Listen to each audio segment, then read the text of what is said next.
जय श्री राम दोस्तों, आप सभी का स्वागत है ऑप्टिमिस्टिक स्टडीज में। हम शिक्षक भर्ती परीक्षा के अंतर्गत शिक्षक के लिए एसएसटी देख रहे थे, जिसमें हमने अब तक प्राचीन इतिहास के अंतर्गत जो टॉपिक्स को कवर किया है वो है हमारा सिंधु घाटी सभ्यता, और उससे पहले हमने पाषाण युग को देखा था यानी कि स्टोन एज को देखा। फिर हमने इंडस वैली सिविलाइजेशन सिंधु घाटी सभ्यता को देखा। फिर हमने अर्ली वैदिक पीरियड को देखा और उसके बाद हमने लेटर वैदिक पीरियड को देखा। अब हम क्या देखने जा रहे हैं? अब हम महाजनपदों का उदय देखने जा रहे हैं। चलिए तो फिर आज की क्लास को स्टार्ट करें। क्लास को स्टार्ट करने से पहले यदि आप चैनल में पहली बार आए हैं तो चैनल को सब्सक्राइब कर लीजिए, साथ में बेल नोटिफिकेशन को ऑन रखिए, जिससे हम जो भी वीडियो डालें तो आप तक पहुंचती रहे।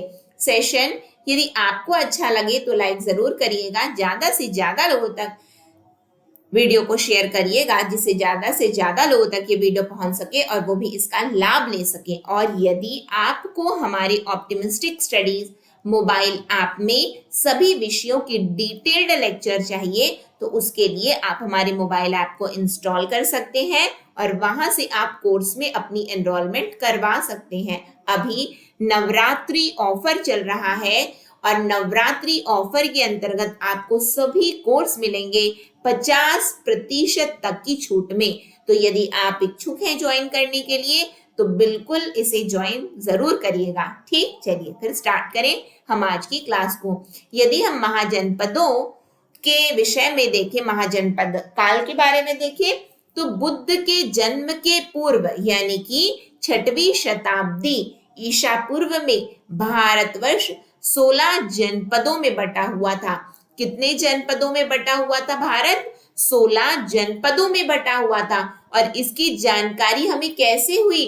तो बौद्ध जो ग्रंथ है जिसका नाम है अंगुत्तर निकाय, उससे मिलती है। बहुत बार एग्जाम में पूछा जाता है कि अंगुत्तर निकाय किस धर्म से संबंधित है? तो बौद्ध धर्म से संबंधित है, क्योंकि ये बौद्ध ग्रंथ है। ठीक है, आगे देखेंगे तो वो 16 महाजनपद कौन कौन से हैं तो उनके नाम हम थोड़ा देख लेते हैं। यहाँ पे आप देख पा रहे हैं कंबोज, क्या लिखा हुआ है? कंबोज, जो कि कहाँ पे है? जो कि है आपका हाटक, पाकिस्तान में।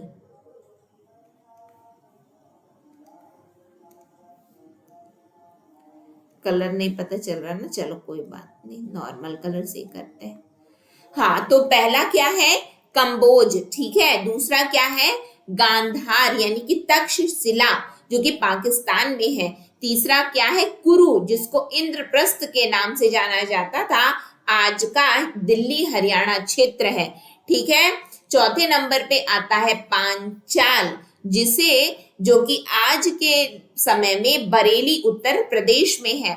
ये है आपका, यहाँ पे आपका कंबोज है, यहाँ पे आपका गांधार है, ये एरिया आपका कुरु है यानी कि इंद्रप्रस्थ है। यहाँ पे पांचाल, ठीक है, पांचाल शासक रहे हैं। अहिच्छत्र बरेली में पड़ता है। ये है आपका कौशल यानी कि श्रावस्ती, आज की डेट का फैजाबाद उत्तर प्रदेश में पड़ता है। ये है मल्ल, जो कि कुशीनगर उत्तर प्रदेश में है। यह आपका काशी यानी कि बनारस उत्तर प्रदेश। ये है वज्जी, जिसे वैशाली के नाम से जाना जाता है, जो कि बिहार में पड़ता है। यह है अंग प्रदेश, जहां का राजा किसको बना दिया गया था? जिसको, जहां का राजा बना दिया गया था, किसको किसको बोलते हैं? सूर्यपुत्र कर्ण को। ठीक है, कुंती पुत्र कर्ण, अंग देश का राजा, जो कि चंपा बिहार में पड़ता है। 10वें नंबर पे आता है मगध, जो कि राजगृह, जिसे जो कि पटना बिहार में पड़ता है। 11वें नंबर पे आता है वत्स, जो कि कौशाम्बी, जो कि इलाहाबाद यूपी में पड़ता है। 14वें नंबर पे आता है आपका मथुरा यानी कि शूरसेन, जहां का राजा हुआ करता था। फिर उसके बाद 13 नहीं हमने देखा क्या? 12 हमने देखा है क्या? 11 नंबर को देखा हमने, 12 नंबर को नहीं देखा ना। 12, ये रहा 12। ये है 12 अश्मक, जो कि आपका पोटली गोदावरी क्षेत्र में आता है।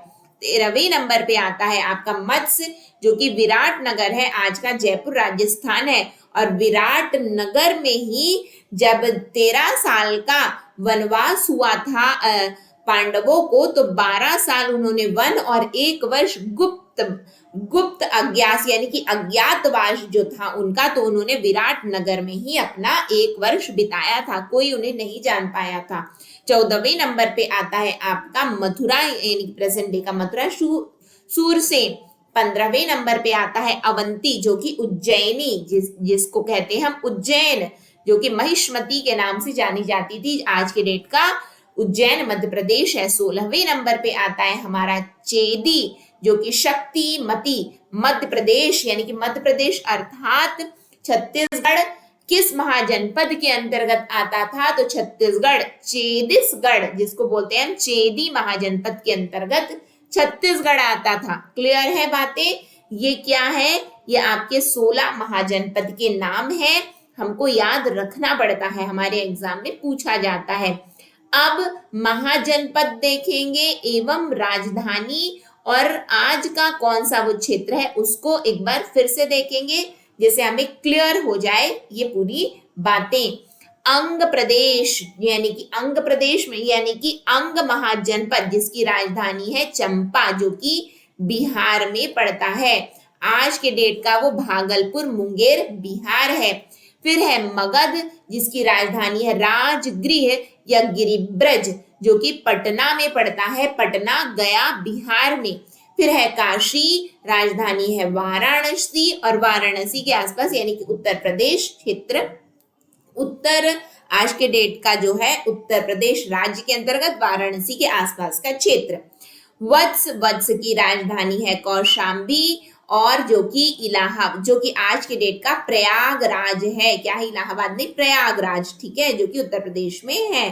फिर आते हैं हम वज्जी में। वज्जी यानी कि उसकी राजधानी क्या थी? मिथिला, विदेह, वैशाली, जो कि आपका आज बिहार के मुजफ्फरपुर एवं दरभंगा के आसपास का क्षेत्र है। कौशल प्रदेश जिसको बोलते हैं, उसकी राजधानी है श्रावस्ती, जो कि आज के फैजाबाद उत्तर प्रदेश में पड़ता है। अवंती यानी कि उज्जैन महिष्मती, जो कि मालवा क्षेत्र में पड़ता है, जो कि मध्य प्रदेश के अंतर्गत आता है। मल्ल की राजधानी है कुशावती, जो कि उत्तर प्रदेश के देवरिया क्षेत्र के अंतर्गत आता है। पंचाल, जैसे कि द्रौपदी को पांचाली कहा जाता था, पांचाली यानी कि पंचाल की पुत्री। पंचाल की पुत्री मतलब क्या? यानी कि उस क्षेत्र की, जैसे कि मिथिला की माता सीता है तो उनका नाम पड़ा मैथिली, ठीक है। तो पंचाल यानी कि पंचाल क्षेत्र की, वहां उनका प्राकट्य हुआ है, अग्नि से प्रकटी है माँ द्रौपदी, ठीक है। तो वो उनका क्या नाम था? पांचाली। द्रुपद की पुत्री होने के कारण उनको द्रौपदी के नाम से जाना जाता था। और पंचाल की राजधानी क्या है? अहिच्छत्र, जिसको काम्पिल्य कहा जाता था, और जो कि आज के बरेली, बदायूं यानी कि फर्रुखाबाद क्षेत्र उत्तर प्रदेश के अंतर्गत आता है।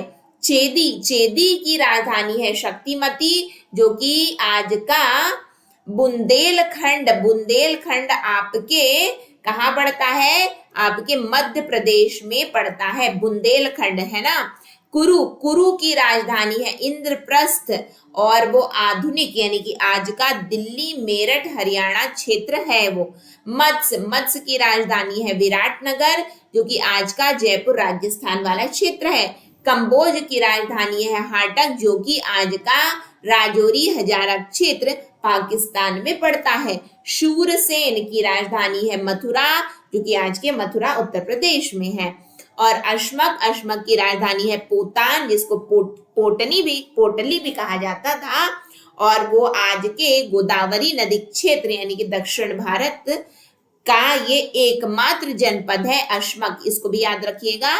अश्मक दक्षिण भारत का एकमात्र जनपद है, क्योंकि जितने भी जनपद रहे वो सभी उत्तर भारत में ही पड़े हैं।